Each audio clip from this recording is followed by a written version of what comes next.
इस वीडियो में हम बात करेंगे इस हफ्ते की जो मेन स्टोरीज हैं टेक्नोलॉजी के हवाले से हो, वो चाहे फिजिक्स के हवाले से या एक हवाले से टेक के हवाले से, जितने भी इस हफ्ते में ब्रेक थ्रू हुए हैं या अपडेट आई हैं तमाम के बारे में बात करेंगे। तो सबसे पहले बात करते हैं एलोन मस्क की एक कंपनी न्यूरोलिंक के बारे में, जिसने इंसान दिमाग में एक ऐसी चिप फिट की है अपने टाइल में जिसकी मदद से इंसान दिमाग को कंट्रोल किया जा सकता है। इस चिप के जरिए मस्कुरा दिमाग किसी भी कंप्यूटर या मोबाइल फोन को बिना हाथ लगाए सिर्फ अपने ब्रेन से कंट्रोल कर सकता है, और इसके उलट आप कोई भी इंस्ट्रक्शन कंप्यूटर के जरिए दिमाग को भेज सकते हो और मस्कुरा जिस्म इस इंस्ट्रक्शन के मुताबिक रिएक्ट करता है। तो इस ब्रेक थ्रू की मदद से वो लोग जो जिस्मानी माजूर हैं या बात करने से कासिर हैं, हर काम सिर्फ दिमाग की मदद से कर सकते हैं। इसकी इम्प्लीमेंटेशन के दौरान एक शख्स को दिखाया गया जो कि पैरालाइज था, वो अपने पाँव पर खड़ा होकर चलने के काबिल हो गया।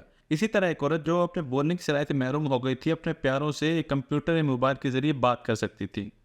इसके बाद बात करते हैं एप्पल की, जिसने अपने VR हेडसेट को मार्केट पर लॉन्च कर दिया है और इनको प्रो वर्जन का नाम दिया गया है। इस हेडसेट की इब्तदाई कीमत तकरीबन $3500 रखी गई है, लेकिन इसके बावजूद इसकी जो इब्तदाई सेल है वो तकरीबन 2 लाख यूनिट्स के सेल हो चुके हैं। लेकिन लोग इस हेडसेट के बारे में कन्फ्यूजन का शिकार हैं, क्योंकि एक तो इसका वजन आधा किलो से भी ज़्यादा है, जो कि ज़्यादा देर तक अपने चेहरे पर लगाने से तकलीफ दे भी हो सकता है।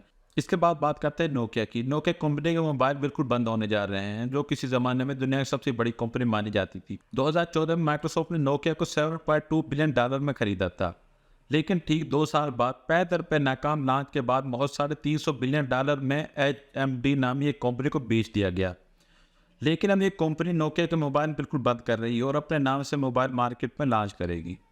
टिकटॉक पर मशहूर सिंगर जैसे टेलर स्विफ्ट, ड्रैक वगैरह के गाने बंद होने जा रहे हैं, क्योंकि यूनिवर्सल म्यूजिक नामी कंपनी के साथ टिकटॉक की जो डील है वो एक्सटेंड नहीं हो रही। अब मजीद उसकी जो डील है वो कैंसिल हो चुकी है। तो अब आप इन मशहूर सिंगर के गाने टिकटॉक के बैकग्राउंड में यूज़ नहीं कर सकते।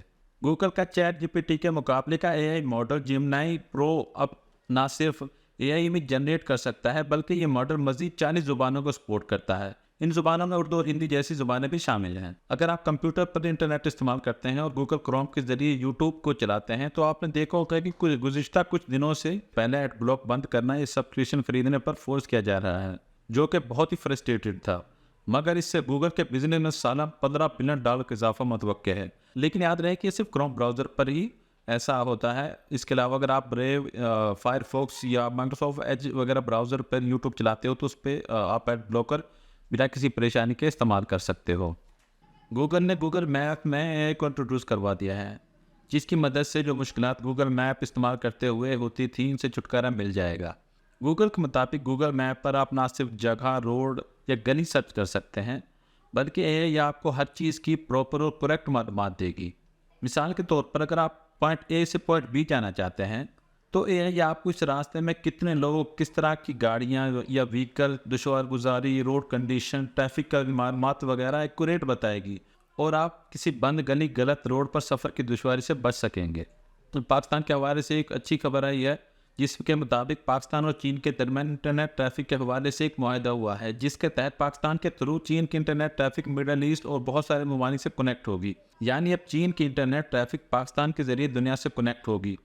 इससे न सिर्फ पाकिस्तान तकरीबन $400 मिलियन सालाना मुनाफा हासिल करेगा, बल्कि अब पाकिस्तान एक हब के तौर पर काम करेगा और दुनिया भर के डाटा सेंटर पाकिस्तान में बनने के चांसेस भी बढ़ेंगे, जिससे यूट्यूब, नेटफ्लिक्स, AWS जैसी कंपनियों के सर्वर यहाँ लगने के चांसेस भी बढ़ जाएंगे।